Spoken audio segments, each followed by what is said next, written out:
Makakapanayan po natin si Ginoong Obet Badrina, ang weather specialist po ng Pag-asa Weather Forecasting Center.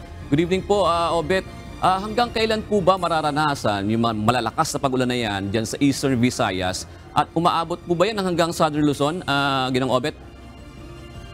Yes po, magandang gabi ho. Magandang gabi sa lahat ng mga tagapanood natin. Base ho sa ating pinakahuling mga forecast, nakikita ho natin na magpapatuloy hanggang posible ho, no, sa pagtatapos ng linggong ito. Yan, pinapakita natin dito sa ating graphics. Makikita nyo yung shear line o ito yung banggaan ng mainit at malamig na hangin. No? Ang malamig na hangin ng hanging amihan at yung mainit na hangin mula sa bahagi po ng easterlies o yung hangin nagmumula sa karagatang Pasipiko. May mga kaulapan pa rin ho. Kaya asahan pa rin hanggang sa pagtatapos Martes ngayon, posible hanggang Huwebes o Biyernes ay medyo maulan pa rin, lalong-lalo na dito sa may bahagi ng Eastern Visayas.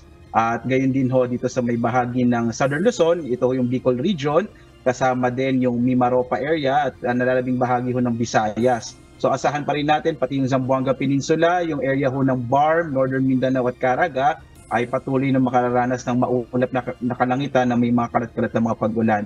Inasahan naman ho natin bandang araw ng Huwebes o Biyernes ay posibleng lumakas ho yung amihan at dahil doon posible medyo mabawasan na yung mga pag-ulan na mararanasan dito sa may bahagi ho ng Kabisayaan. Habang posible naman yung mahihinang pag-ulan dulot ng amihan dito sa area ho ng Cagayan Valley Region, kasama din ho itong bahagi ng Central Luzon at gayon din particular na dito sa may Aurora. Samantala, sa Kamaynilaan at sa nalabing bahagi ho ng Luzon ay asahan yung mga isolated light rains. Ibig sabihin, maliit yung tsansa na meron ho tayong mga thunderstorm dito sa Luzon.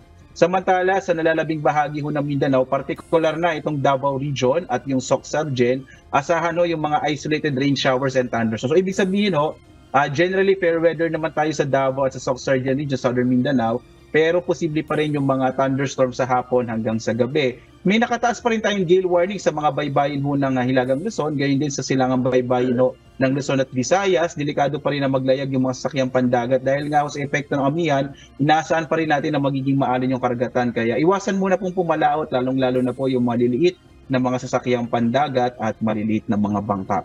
Sa ngayon naman, wala pa rin tayong minomonitor ng low pressure area na maaring maging bagyo at least for this week. So, bagamat gayon nga ho, wala tayong bagyo, posible pa rin yung mga pag-ulan na dulot naman ng shear line, lalong-lalo na sa Eastern Visayas kasama yung Bicol Region. Sir? Oo, Obet, magandang balita yan dahil wala pa kayo na monitor na sama ng panahon o bagyo.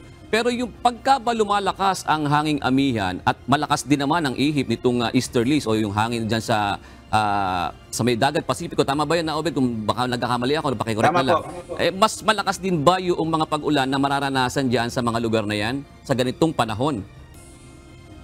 Yes, so definitely. Kasi kapag mataas yung tinatawag natin na temperature difference o pagkakaiba ng temperatura, yan ho yung magiging dahilan para makabuo pa ng mas marami pang mga kaulapan. At yung mga kaulapan na yon, ang inaas natin magdadala ng mga pag-ulan, particular na nga sa bahagi ng Visayas, lalo na itong Eastern Visayas, kasama yung Bicol Region.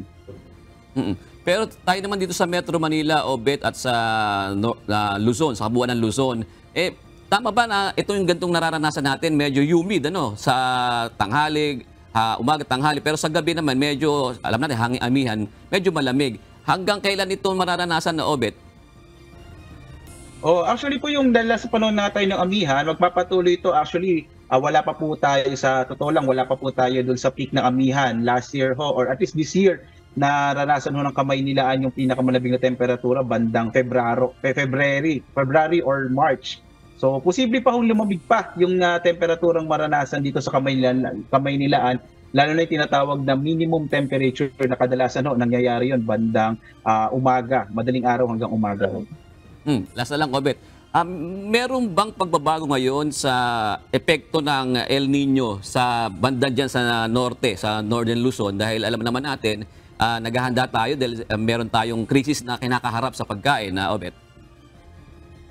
Sa ngayon po yung ating assessment pa rin ay meron pa rin tayong strong El Nino. Ibig sabihin mainit pa rin yung karagatan, particular na sa gitnang Pasipiko.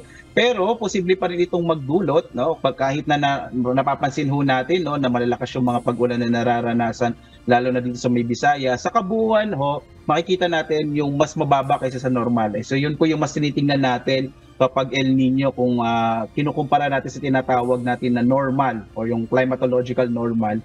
na dami ng ulan sa isang partikular na lugar. So sa ngayon ho, nasa strong El Nino pa rin tayo at maaaring maranasan hanggang sa first quarter ng 2024.